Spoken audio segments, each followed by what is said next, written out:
അസ്സലാമു അലൈക്കും. ഇന്ന് വീണ്ടും ഒരു ബിരിയാണീൻ്റെ വീഡിയോ ആയിട്ടാണ് കേട്ടോ ഞാൻ വന്നിട്ടുള്ളത്. അന്ന് ഇതിൻ്റെ മുന്നേ ഇട്ടിരുന്ന വീഡിയോ 2 കിലോൻ്റെ ബിരിയാണി ആയിരുന്നു. അത് നമുക്ക് കൊടുക്കാൻ വേണ്ടിയിട്ടായിരുന്നു, ഇഫ്താറിന് വേണ്ടിയിട്ട് ഓർഡർ ഉണ്ടായതായിരുന്നു. ഇത് നമ്മൾ വീട്ടിൽ പെരുന്നാളിന് നമുക്ക് തന്നെ കഴിക്കാൻ വേണ്ടിയിട്ടുണ്ടാക്കിയ 1/2 kg ബിരിയാണിയാണ് കേട്ടോ. അപ്പോൾ അതിൻ്റെ കറക്റ്റ് അളവും പിന്നെ നമുക്ക് വിറക് കത്തിക്കാതെ തന്നെ നമുക്ക് ദമ്മിടുന്ന രൂപവും എല്ലാം ഞാനിതിൽ കറക്റ്റായിട്ട് പറയുന്നുണ്ട്. അപ്പോൾ വീഡിയോ നിങ്ങൾ സ്കിപ്പ് ചെയ്യാതെ കാണുക. പിന്നെ അന്നത്തെ വീഡിയോ ഒത്തിരി പേര് കണ്ടിട്ടുണ്ടായിരുന്നു. 90K വരെ ആയിട്ടുണ്ട് അന്നത്തെ വീഡിയോ. എന്താ പറയുക, എല്ലാവർക്കും ബിഗ് താങ്ക്സ്. പിന്നെ വീണ്ടും നിങ്ങളെ സപ്പോർട്ട് ചെയ്യാൻ പ്രതീക്ഷിക്കുന്നുണ്ട്. പിന്നെ ഫസ്റ്റ് ടൈമാണ് കാണണമെങ്കിൽ സബ്സ്ക്രൈബ് ചെയ്യണം, ഇഷ്ടമാണെങ്കിൽ ലൈക്ക് ചെയ്യണം, ഷെയർ ചെയ്യണം. പിന്നെ നിങ്ങളെ കമൻറ്റുകളൊക്കെ അറിയിക്കണം കേട്ടോ. പിന്നെ നിങ്ങളിത് ട്രൈ ചെയ്ത് നോക്കിയിട്ട് ഫീഡ്ബാക്കും കൂടി അറിയിക്കണം. അപ്പോൾ നമുക്ക് വീഡിയോയിലേക്ക് പോകാം. അപ്പോൾ അതിന് വേണ്ടിയിട്ട് ഞാനിത് അന്നത്തെ പോലെ തന്നെ ഫ്രൈ ചെയ്യാൻ വേണ്ടിയിട്ട് ഒരു ഉള്ളിയാണ് എടുത്തിട്ടുള്ളത് കേട്ടോ, ഒരു സവാള. നമുക്ക് ചെറിയ ഉള്ളിയാണെങ്കിൽ ചെറുതെടുത്താൽ മതി, ഏറ്റവും ചെറുത്. 1/2 kgൻ്റെ അളവാണ് ഞാൻ പറയണത്. അപ്പോൾ അതിന് വേണ്ടിയിട്ട് ഞാനത് നീളത്തിൽ കട്ട് ചെയ്തതാണ്. എന്നിട്ട് ഞാനിത് ചെറിയ സ്പൂണാണ് കേട്ടോ. അപ്പോൾ 2 ടീസ്പൂണാണ് ഞാൻ നെയ്യ് ഒഴിച്ചിട്ടുള്ളത്, ടേബിൾ സ്പൂണല്ല, 2 ടീസ്പൂൺ. അതിലേക്ക് ഞാൻ ആ ഒരു സവാള കട്ട് ചെയ്ത് ഇട്ട് കൊടുത്തു. നമുക്ക് ഇത്രയും വേണ്ട ശരിക്കും, ഇതിൻ്റെ ചെറിയ സവാള മതി കേട്ടോ. അത് നന്നായി ഫ്രൈ ആവണ വരെ നമുക്ക് വെയിറ്റ് ചെയ്യാം. പിന്നെ ഇതിൻ്റെ മുന്നേ ഒരു വീഡിയോ മോൾ ഇട്ടിട്ടുണ്ടായിരുന്നു, നിങ്ങളെല്ലാവരും കാണാത്തവരുണ്ടെങ്കിൽ പോയി കണ്ടു നോക്കണം. സ്പാനിഷ് ഓംലേറ്റാണ്. മോൾ നിൽക്കുന്നത് നെതർലാൻഡിലാണ്. മോളും കുട്ടികളൊക്കെ 1 വർഷത്തോളമായി അവർ നെതർലാൻഡിൽ, മോന് ജോലി അവിടെയാണ്. അപ്പോൾ 1 വർഷമായി ഇപ്പോൾ അവർ നെതർലാൻഡിൽ.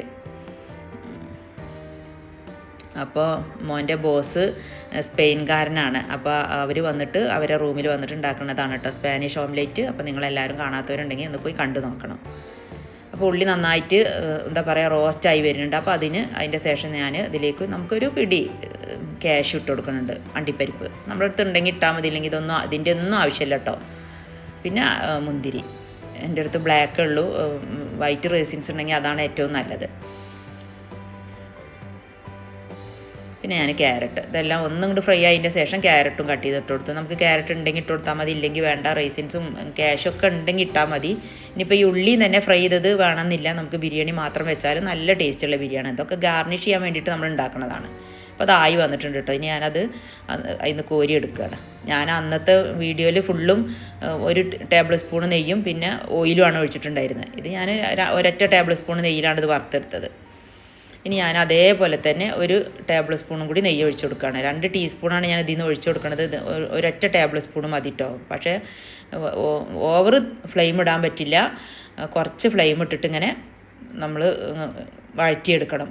പെട്ടെന്ന് ആവണമെന്നുണ്ടെങ്കിൽ കുറച്ചും കൂടിയൊക്കെ ഒഴിച്ചെടുക്കേണ്ടി വരും. അപ്പോൾ നിങ്ങൾ ഓയിലോ ഡാൽഡോ എന്ത് വേണമെങ്കിലും ഒഴിച്ചു കൊടുക്കുക. ഓരോന്നിനും ഓരോ ടേസ്റ്റാണല്ലോ. ഞാനിതൊന്നും യൂസ് ചെയ്യലില്ല, ഞാൻ നെയ്യ് മാത്രമേ യൂസ് ചെയ്യലുള്ളൂ. ചിലപ്പോഴേ ഉള്ളൂ ഞാൻ ഓയിലോ ഡാൽഡയൊക്കെ യൂസ് ചെയ്യാറ്. അതിന് ഞാൻ പറഞ്ഞല്ലോ 2 സവാളയാണ് കേട്ടോ. 1 സവാള ഞാൻ ഫ്രൈ ചെയ്യാനും പിന്നെ 2 സവാള ഇതിലേക്ക് കൊടുത്തിട്ടുണ്ട്. മീഡിയം സൈസുള്ള സവാളയാണ്. മറ്റേത് ഞാനിതിൽ 3 നിങ്ങൾ കണ്ടിട്ടുണ്ടാവും, പക്ഷേ അത് കുഞ്ഞു സവാളയാണ്. അതുകൊണ്ടാണ് ഞാൻ 2 എന്ന് പറയുന്നത്. 3 അല്ല, 2 സവാള തന്നെ ഉള്ളൂ. അത് ഒന്ന് ചെറുതായതുകൊണ്ട് ഞാൻ 2 കൂടി ഒന്നാക്കി കൂട്ടിയിട്ടാണ്. അങ്ങനെ 2 സവാള നന്നായിട്ട് ഫ്രൈ ചെയ്തെടുക്കുക, നന്നായിട്ട് വഴറ്റിയെടുക്കുക.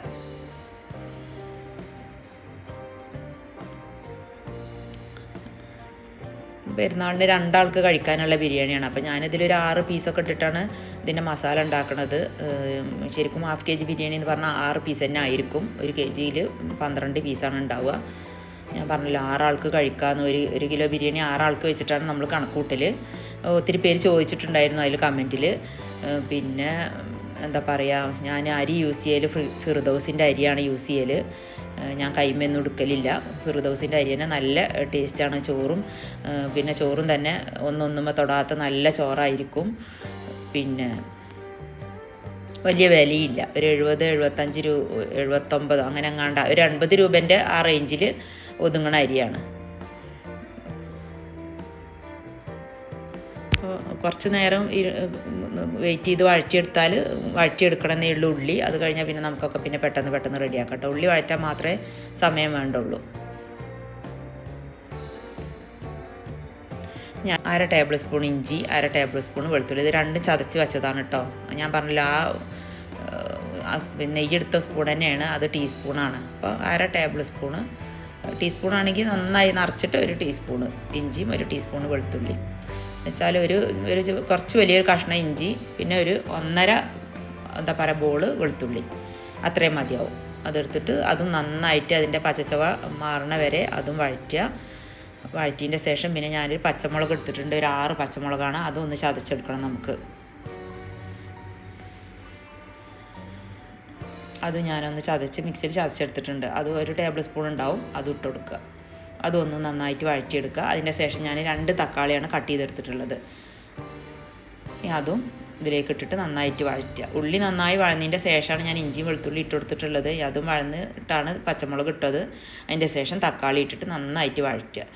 ഈ തക്കാളി ഒന്ന് സോഫ്റ്റായി കിട്ടണമെന്നുണ്ടെങ്കിൽ നമുക്കൊരു 5 മിനിറ്റ് മൂടി വെക്കാം. അപ്പോൾ നന്നായിട്ട് സോഫ്റ്റായി കിട്ടും.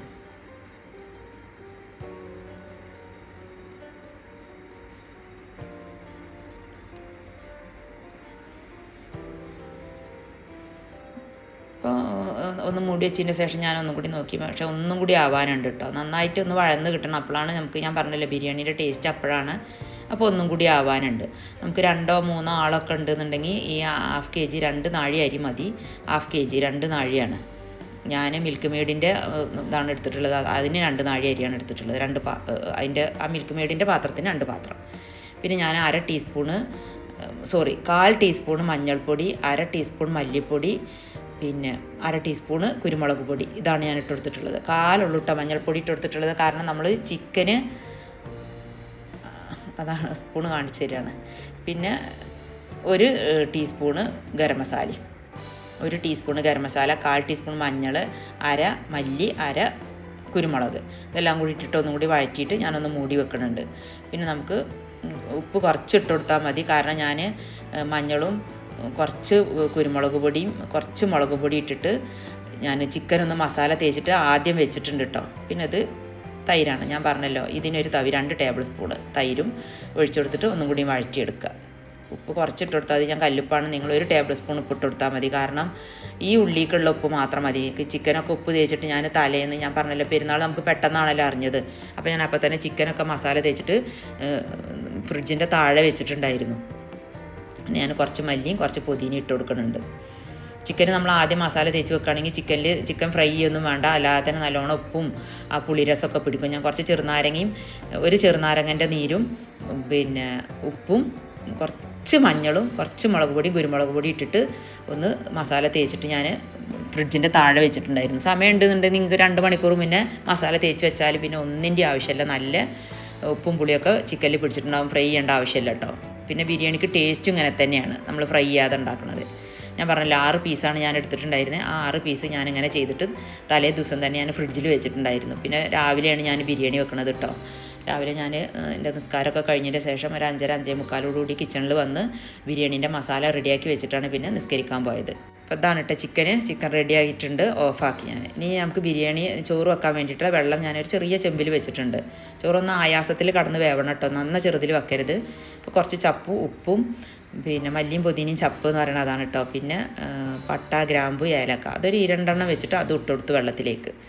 എന്നിട്ട് നന്നായി തിളച്ചതിൻ്റെ ശേഷം ഞാൻ പറഞ്ഞല്ലോ മിൽക്ക് മെയ്ഡിൻ്റെ ആ പാത്രമാണ് ഞാൻ ഇങ്ങനത്തെ ബിരിയാണിക്കൊക്കെ അരി എടുക്കുന്ന അളവിൻ്റെ പാത്രം. അപ്പോൾ അതിന് 2 പാത്രം അരിയാണ് ഞാൻ എടുത്തിട്ടുണ്ടായിരുന്നത്. നമ്മൾ ഏത് ഗ്ലാസ്സാണ് എടുക്കണമെങ്കിൽ അതിന് 2 ഗ്ലാസ്, അല്ലെങ്കിൽ നാഴിയാണെങ്കിൽ 2 നാഴി അരി. അതെടുത്തിട്ട് ഒന്ന് നന്നായിട്ട് ഇളക്കി കൊടുക്കണം. അല്ലെങ്കിൽ അരി ഇങ്ങനെ കൂട്ടം കൂടിയിരിക്കും നമ്മൾ ഇട്ടെടുത്ത പാടെ അങ്ങനെ ഇളക്കാതിരുന്നാൽ. എന്നിട്ട് പിന്നെ നമ്മൾ ഒരു പാകത്തെ വേവ് നോക്കണം. കാരണം അരി ഇങ്ങനെ കടിച്ച് നോക്കുമ്പോൾ, നമ്മൾ ചോറ് കടിച്ച് നോക്കുമ്പോൾ അരി കടിക്കരുത്. അതാണ് ഇതിൻ്റെ വേവ് കേട്ടോ.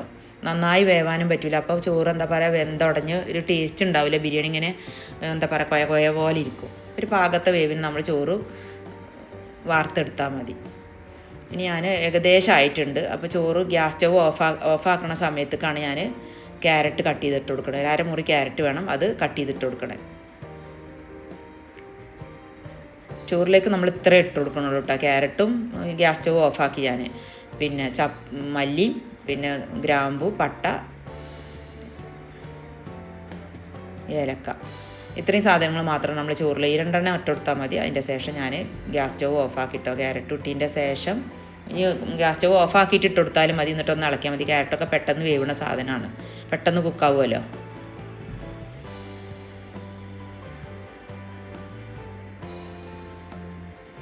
പിന്നെ ചോറൊക്കെ എന്താ പറയുക ഞാൻ ചിക്കൻ ഉണ്ടാക്കി മസാല ആക്കി വെച്ചതിൻ്റെ ശേഷമാണ് പിന്നെ ഞങ്ങളിവിടെ ഈദ്ഗാഹ് ഉണ്ടായിരുന്നു അതിലേക്ക് നിസ്കരിക്കാൻ വേണ്ടി പോയത്.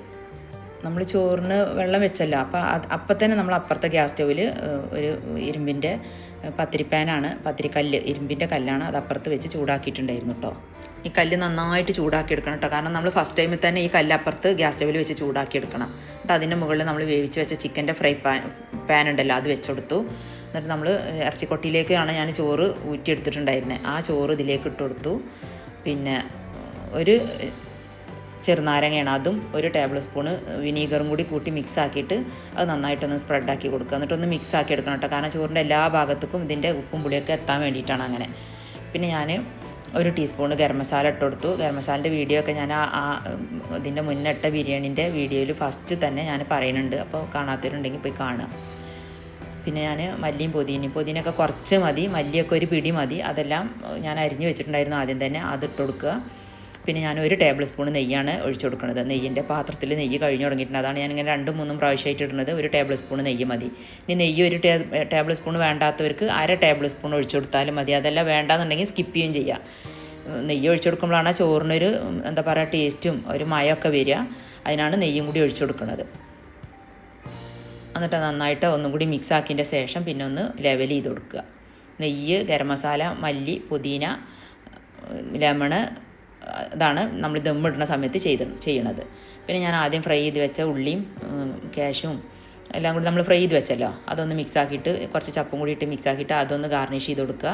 പിന്നെ ഒരു അലുമിനിയത്തിൻ്റെ ഫോയിൽ കവർ നന്നായിട്ട് ടൈറ്റാക്കി മൂടിയിട്ട് അതിൻ്റെ മുകളിലൊരു പിന്നെ നമ്മൾ ഒരു മൂടി വെച്ചിട്ട് ഒരു അലുമിനിയത്തിൻ്റെ മൂടി വെക്കുക, അല്ലെങ്കിൽ ഏതെങ്കിലും ഒരു മൂടി വെച്ചതിൻ്റെ ശേഷം പിന്നെ ഞാൻ ചോറ് വാർത്തെടുത്ത വെള്ളം ഉണ്ടല്ലോ, കഞ്ഞിവെള്ളം, അത് നല്ല തിളച്ച വെള്ളമാണല്ലോ, അത് നമ്മൾ ചോറ് വെച്ച ചെമ്പിലേക്ക് തന്നെ ഒഴിച്ചിട്ട് ഇതിൻ്റെ മുകളിൽ ടൈറ്റാക്കി വെച്ചെടുക്കണം. അപ്പോഴാണ് ദമ്മ് എന്താ പറയുക ടൈറ്റായി ഇരിക്കുമ്പോഴാണ് ദമ്മ് ശരിയാവുക. ഇതെല്ലാം എന്നുണ്ടെങ്കിൽ അമ്മിക്കല്ലൊക്കെ വെച്ചെടുക്കുക, പക്ഷേ ഇത് ചൂടുള്ള വെള്ളമായതുകൊണ്ട് ഒന്നും കൂടി മേലെ ഭാഗത്തൊന്നും കൂടി ചൂട് കിട്ടുമല്ലോ, അപ്പോൾ അതിന് വേണ്ടിയിട്ടാണ് അങ്ങനെ ചെയ്തത്. കണ്ടോ, ഇങ്ങനെയാണ് കേട്ടോ ദമ്മിടുക. ഇനി നമ്മൾ ഒരു 20 മിനിറ്റ് സിമ്മിലാക്കി വെച്ചിട്ട് പിന്നെ ഗ്യാസ് സ്റ്റവ് ഓഫ് ആക്കുക. എന്നിട്ട് പിന്നെ ഒരു അരമണിക്കൂർ കഴിഞ്ഞിട്ട് നമ്മൾ ദമ്മ് പൊട്ടിച്ചാൽ മതി കേട്ടോ. 20-25 മിനിറ്റിൽ സിമ്മിലാണ് നമ്മൾ ദമ്മിടുന്നത്. 20-25 മിനിറ്റ് അത്ര മതി കേട്ടോ. നല്ല കത്തണ ഗ്യാസ് സ്റ്റവ് ആണെങ്കിൽ 20 മിനിറ്റ് തന്നെ മതി.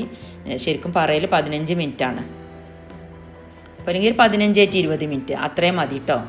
25 മിനിറ്റ് പറഞ്ഞാൽ നല്ല കത്തണ ഗ്യാസ് സ്റ്റവ് ആണെങ്കിൽ ചിലപ്പോൾ ചോറിൻ്റെ അടിഭാഗം കരിഞ്ഞു പോകും. 15-20 മിനിറ്റ് മാത്രം മതി. എന്നിട്ട് പിന്നെ ഞാൻ എല്ലാ ചോറും കൂടി മിക്സ് ആക്കില്ല, കുറച്ചേ മിക്സ് ആക്കി എടുക്കുള്ളൂ, കാരണം വൈറ്റ് ചോറ് വേണമെന്ന് എനിക്കൊക്കെ വല്ലാണ്ട് മസാല ഇഷ്ടമല്ല, വെറും വൈറ്റ് ചോറാണ് ഇഷ്ടം. അപ്പോൾ അങ്ങനെ ഞാൻ പകുതി മിക്സ് ആക്കിയിട്ട് ചോറ് പ്ലേറ്റിലേക്ക് നമ്മൾ കോരിയെടുത്തു കേട്ടോ. അപ്പോൾ നമുക്ക് കണ്ടാൽ തന്നെ കഴിക്കാൻ തോന്നുന്നില്ല, നല്ല ടേസ്റ്റുള്ള ബിരിയാണിയാണ് കേട്ടോ. നിങ്ങളെല്ലാവരും ട്രൈ ചെയ്ത് നോക്കുകൊണ്ടു. ഇത്രക്കുള്ളൂ കേട്ടോ വീഡിയോ. നെക്സ്റ്റ് വീഡിയോ ആയിട്ട് വീണ്ടും കാണാം.